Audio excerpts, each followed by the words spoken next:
Everybody asking one thing continuously. Okay, even though I responded, I answered multiple times. Everybody asking, can I delete my member ID? Can I remove my member ID? Can I hide my member ID? Please understand, you cannot delete, you cannot remove, you cannot hide your member ID.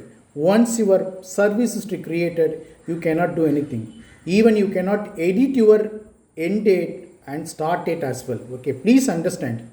If you are not ready to join in the company, please send mail to your employer before joining date saying that I am not interested for this position, I got different opportunities, or mention the exact reason before joining date. And it will be very easy to send mail from your side. You need to get mail confirmation from employer and also saying that yeah, we accepted, you are revoking the offer and no action will be taken, we are not going to onboard you. Okay, such mail communication you should have. Okay, so please understand, you cannot hide, remove or delete the PF service history once it is created. Thank you so much for watching this video. If you like this video, please subscribe and share to your friends. Have a wonderful day. Take care.